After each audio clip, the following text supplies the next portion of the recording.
Hello, my fairy tale things, and welcome back to my swamp. But today, Shrek is not here. Well, he's all around us, really. He never truly escapes this channel. But this is going to be a bonus video, a non-Shrek video, which is why it's being released in the middle of the week, because we're going to open up some old Dragon's Lair figures. Okay, so I have a little bit of a backstory behind this strange video. I have had these Dragon's Lair figures on the card, or however much of the card is left, because they're in pretty rough shape for a while now, and they've been taunting me, and I've debated if I should make a video or not. But people like when I talk about all sorts of strange cartoon toys, so I know some of you out there are going to get a real kick out of this. And I do have like a fascination with 2000's toys, because I grew up going to places like Suncoast Motion Picture Company and even the collector aisle at Toys R Us near the end of its days, where they would have aisles of cool adult collector toys. And as a kid with only so much allowance money, I couldn't really afford these types of figures. But they were always cool to see, and I always wanted to own them. So now as an adult, when I see them while flea market hunting, I like to pick them up for cheap. And I got these figures for a really great deal, and I thought it would be fun to open them. Another reason I thought these figures would be interesting, and why I've been holding on to them, is because years ago, I did a Comic-Con video on this channel, and I took a look at some new Dragon's Lair toys that were revealed at Comic-Con. Well, that didn't age well. This is Austin in the editing room, and I couldn't find the footage for the life of me of these Dragon's Lair toys that were shown at Comic-Con, so please enjoy some photos I found online instead of the Singe figure. As for Dork, I couldn't find any photos. Maybe I'm just mixing it up with a statue that was shown at the same convention, but I do recall a Dork figure at least being announced.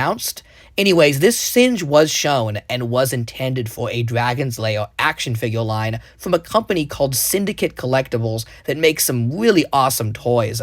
These figures would have been amazing had they actually released. This was really exciting for me because I'm a big Dragon's Lair and Don Bluth fan. I kind of admire Don Bluth in the same way that I do our beloved DreamWorks. Bluth, like Katzenberg, was a maverick who left the big studio, and he took on the big studios, and in a way he won with some really stellar animation that was edgy, that was alternative, that was different. You know, I like to imagine that in another timeline where I didn't go full Shrek, I went full Bluth, because I've always admired his work. Secret of Nim, All Dogs Go to Heaven. These are some of my favorite movies of all time.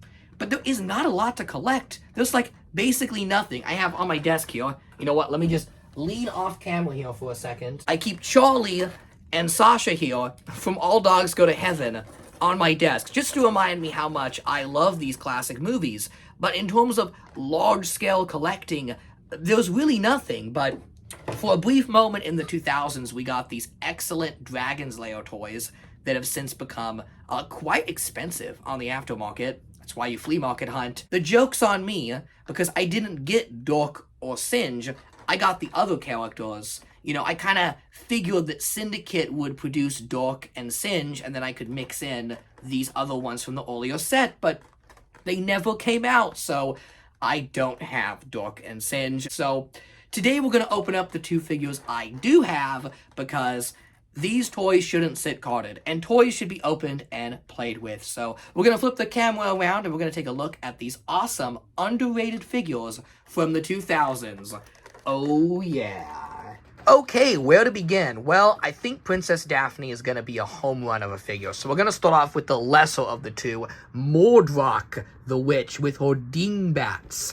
Look at this gnarled up, ogre-looking lady. She looks like she would have been Shrek's mother, who, by the way, was evil. Remember, Shrek's parents tried to cook him alive with an apple in his mouth, so definitely not the friendly ogre type, and this woman is witchy and cool looking.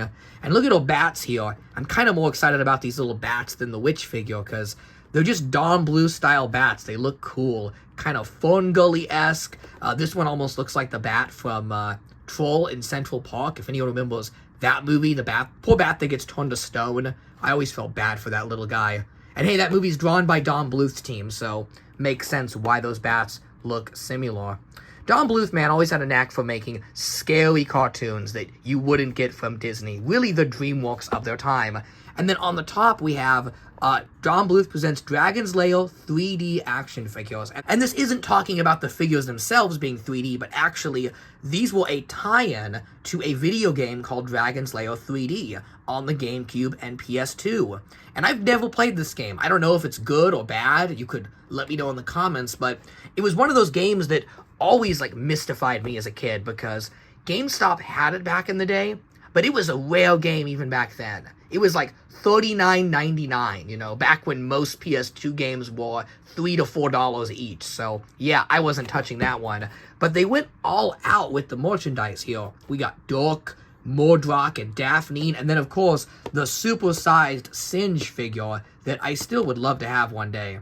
And man, look at the card back art on this. They did a stunning job capturing the essence of Don Bluth here. It says collect all of the new Dragon's Lair 3D action figures and help the valiant knight Dork the Daring save the fair Princess Daphne from the evil clutches of Singe and Dark Wizard Mordroc. Dark Wizard? Wizard, oh my god. You guys, Mordroc is a dude. I always thought Mordroc was a lady, an old witch, almost like a, what do you call those old witches? Baba Yaga. It's like a Baba Yaga. This is a dude. I know he, like, grunts and stuff in the game, but I always figured it was just a very deep lady, but she is actually a he. Huh.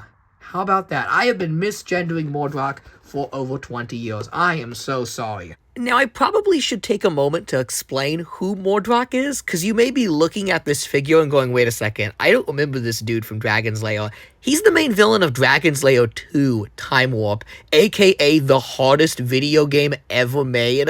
Now, I had the Dragon's Lair collection, so in my head, I kind of just take Dragon's Lair 1 and 2 and combine them into one big game, but it wasn't really a popular game, and a lot of people may not even know it exists. So yeah, if you played Dragon's Lair 2, this character showed up at the end and is pretty faithful to the action figure. Of course, I never got past those darn Alice in Wonderland sections of the game, and I imagine many of you didn't either.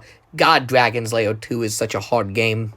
But yeah, there he is, the wizard with his dingbats. And it says the Dragon's Lair 3D adventures continue on next-generation game systems. God, weird to think of like PS2 and GameCube as next gen, but these are some pretty old toys. And then Digital Leisure is credited. They were the ones that published Dragon's Lair 3D. And it says Dragonstone Software. They also worked on the game. And then Bluth Group Ltd. And Dragon's Lair LLC. So the copyright situation with Don Bluth toys is like so weird because Don Bluth's properties were distributed by other companies. So like he doesn't own The Secret of Nim or All Dogs Go to Heaven. You know, those are owned by MGM, which is now Amazon, so they're kind of tied up in this copyright thing. I'm pretty sure Don Bluth still maintains creative control over his characters. I still think he has to sign off on it. Like, I know recently they did Funko Pops for American Tail and Land Before Time and Secret of Nim, and those are all different studios, yet they all came out at the same time, with Don Bluth posting them on Twitter that he had liked the design, so I think he actually had a creative hand in those pop vitals. I think he's really picky, and I think that's why we haven't seen a lot of Don Bluth toys over the years. I think he has a creative hand in all of his characters. Like, maybe, you know, the studio owns the movies, but he owns the characters? Something like that? I don't know for certain, but it's kind of weird we never got action figures of Mrs. Brisby and all of the rats from Nim. I don't know, but we did get Dragon's Lair this one time with these characters, and they were delivered to us by a company called Anjon and Sculpt This Design Studios. Alright, so I was very curious about the history of this company, so I did a little bit of research, and I found an interesting article from Raving Toy Maniac. I'll link it in the description, and I would highly recommend reading it. But Anjon and Sculpt This were a team of designers. They couldn't decide on the name of the company, so they went by both names, one for contract work, one for distribution. And they came from Rezaris and More Action Figure Collectibles. These are the people that designed the early Sonic the Hedgehog figures, and also More Figures did the Futurama figures back in the day. So that's where the quality is coming from. Also, another interesting thing about this toy line is that it was in development before the Dragon's Lair 3D game was known, so it was going to be a classic line, and they kind of retrofitted it at the last second to be a tie-in with the game. And the toys themselves were actually completed ahead of schedule, and they held on to these toys completed because they knew they were going to sell better if they released it alongside of the game, which is some pretty brilliant business decisions there.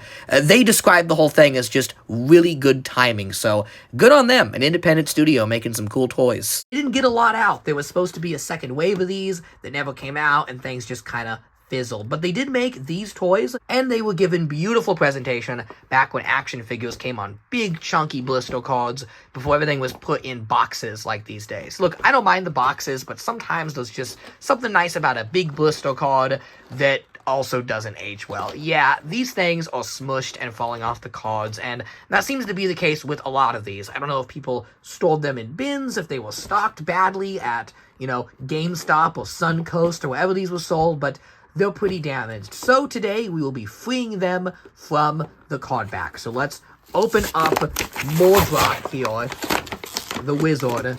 There we go. And of course, it wouldn't be a toy from the 2000s without tons of twisty ties. Man, what is it with companies in 2000 to like 2008 with twist ties? Like, I don't know, I feel like the early 2000s in particular were twist tie nightmares. Like, good lord. So, am I going to be able to get these? We're going to have to jump. We're going to jump cut. Well, that was a nightmare and not fun, but here is the figure. And my impression is, wow, this guy has more articulation than I thought. He moves, yeah, he's got swivels at the arm here, and then at the elbow, so you really get a lot of movement in the arms. I thought these robes were going to be hard plastic, but they're rubber.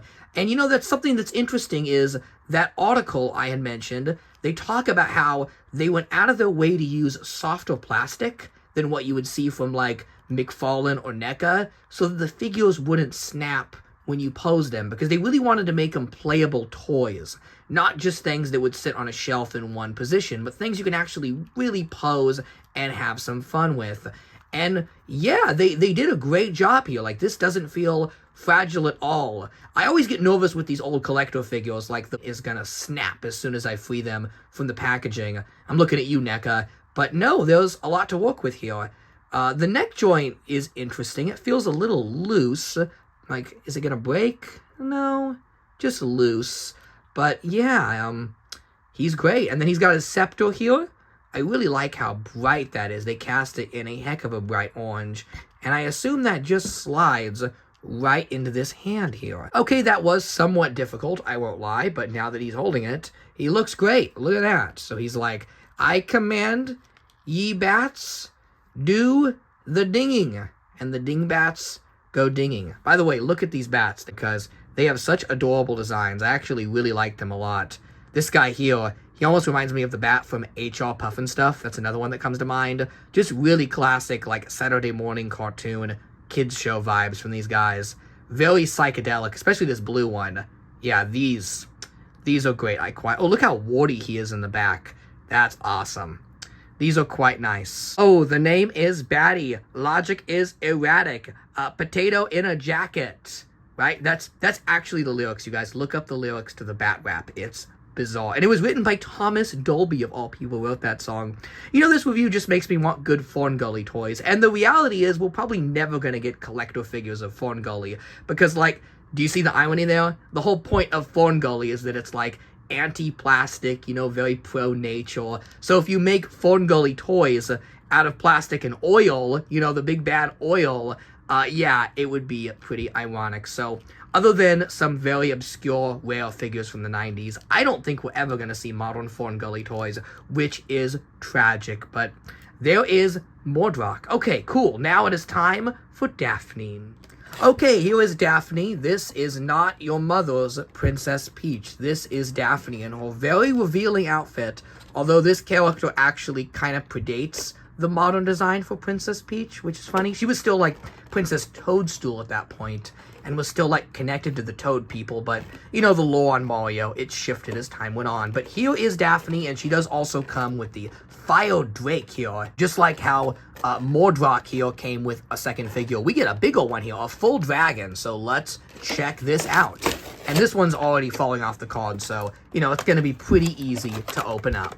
I spoke too soon. The return of the dreaded twist ties of the 2000s. Okay, so I had to tilt the camera up because Daphne here is a figure that does not stand well on her own, and she has to stand on this base of treasure because of her heels. So I wanted to show off the full figure, so there you go. There she is.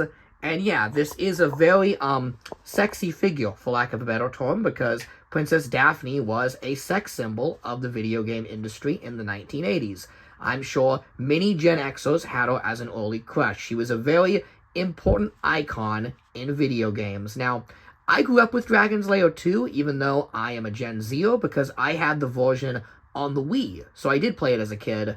Now, I never had the hots for Daphne like a lot of people. You know, maybe I'm crazy or something, but you guys know Princess Fiona was like my gal. And specifically not even her human form, but Ogress Fiona. Yeah, I'm weird. I liked Fiona as an Ogress, and then the Squall from Sonic the Hedgehog. And those were like my childhood crushes. But nice to know that Fiona scales well with Daphne. They can have a princess party. But yeah, this figure is gorgeous, and I want to highlight some things that make this figure particularly great, because, you know, obviously you've got an action figure of a stunning blonde bombshell. It's going to be a good figure, but there are some design elements here I want to highlight. First off, the paint. Wow, the paint on this is really, really good for the time, especially because it's a matte finish. It's not shiny. I know the camera makes it look a little shiny, but trust me, in person it's completely flat colored. And I think she may have been sculpted entirely in yellow or gray. I'm leaning on yellow because there's a lot of plastic with the hair here, so maybe that would have been easier. But if you look at the skin and the bodysuit, it's all painted on.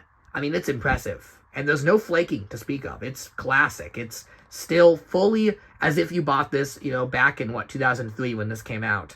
And the face paint job is really amazing. Look at the detail on the eyes, the lips, the brows. It's really impressive. There's a lot of life in this face, and it looks like Don Bluth drew it. It is his signature style of humans. Don Bluth has this really amazing way of doing the eyeballs, where they have so much emotion in them. Like, you can see the soul in the eye, especially with Mrs. Brisby and the Rats of Nim. But Dragon's Lair is no exception to that. And they did a great job with Daphne's face here. There's a lot of personality in this sculpted figure for a character that really isn't in the game a whole lot, and let's be honest, is little more than a damsel in distress of the most classic variety. But they did good here. This is a great figure. She also comes with this amulet accessory, which I really wanted to believe fit in her hands, and maybe that was the original intention, was she could hold this amulet, but, you know, I have tried finagling with this figure and amulet. It ain't happening, people. She does not hold this at all. Alright, guys, so I watched Dragon's Lair twice looking for this amulet. I thought it may have been in the treasure room when Daphne is in the bubble, but it just isn't there. Turns out this amulet is actually from the Dragon's Lair 3D game. It's given to the player, and Daphne speaks to it through Dork. That way she can do voiceover for the whole game as kind of your tutorial and, you know, interact with the player while she's captured. But it doesn't look anything like the toy. It looks totally different, which goes with the knowledge from that interview that these toys were designed separate from the game. Maybe this was designed with early concept artwork in mind, but you know what it does look like? Is it looks like Nicodemus's portal from The Secret of Nim. It looks exactly like it. I don't know why. Is this some sort of reference? Like, they were just told to design an amulet, so they did a Secret of Nim reference, but whatever. I'm not complaining. I think it's awesome, and it's a free bonus with a cool figure. Speaking of free bonuses, you also get this little fire dragon, who is called the Fire Drake. And this guy also is not in the game. Well, he's from the Dragon's Lair comic, it turns out, which released in 2003. Yeah, I didn't even know this existed, but there is the dragon character, and he does look exactly like the artwork from the comic. There's also a Fire Drake in the Dragon's Lair 3D game, but like the amulet, they look nothing alike, so I'm going to assume this is based off of the comic book. A really cool, obscure reference, and it's a great figure. I mean, he looks like he fits right in with the Don Bluth characters, if you ignore the fact that the wings fall off a lot. But he's articulated, he's fun, he could have been just a little slug figure, but he actually does have a lot of movement, and he's impressive. I love this little dude. He has almost as much articulation as Daphne here. So there they are, Daphne with her dragon. My personal headcanon is, after Daphne was rescued, she kept this little guy as a pet and named him Drake, because he is a Drake. Look at this little dude. He's great. I love him. He looks like a 1980s Mushu, almost, with those colors going on. He is totally awesome. Like, an action figure of a Glup Shido from a Don Bluth game is right up my alley. What's not to love there? So, let's add on Mordroc here, and the Dingbats, and there is our Dragon's Lair set. Well, minus the two characters that matter, Dork and Singe. But hey, this is what I got, and you know what? For 15 bucks at a flea market, I'm pretty happy with these finds. I really like these figures. They make me very nostalgic for the 2000s when collector figures were new and they were making all sorts of exciting stuff that you really hadn't seen toys of before, and we haven't seen toys of since. It was an interesting and experimental time in the toy world, and it got us a lot of really cool stuff. So let me know in the comments if you had any of these Dragon's Lair 3D figures back in the day, and also let me know what your favorite Don Bluth movie is, because there's so many awesome ones. My personal favorite, God, I would say it's a toss-up between Secret of Nim and All Dogs Go to Heaven. All Dogs Go to Heaven is a masterpiece that has me crying every time. Don Bluth, you are a legend, giving us memorable characters and stories, and I thank you for your contribution to animation. So that's all I got for today, covering something a little different, but something I am very passionate about. Thanks for watching, and as always, have a happily ever after. A huge special thanks to my Super Swampy supporters for making this channel possible. Binks, Jamie, Boa Usta, Shotgun Justice, Don Tizzle, The Layered Ogre, Sailor Laws, Pizza Topping, Telephone Wire, Tucker Time, Bonzario, M, Aaron, Griffin Newman, Love Monster Fanatic, Antonio Bocina, SMO3, Jid Jip, the Luke Rosati, and Pladley. If you'd like to see your name up here, consider supporting the channel for 99 cents a month with a YouTube membership. But a huge special thanks to you for watching the video all the way until the end.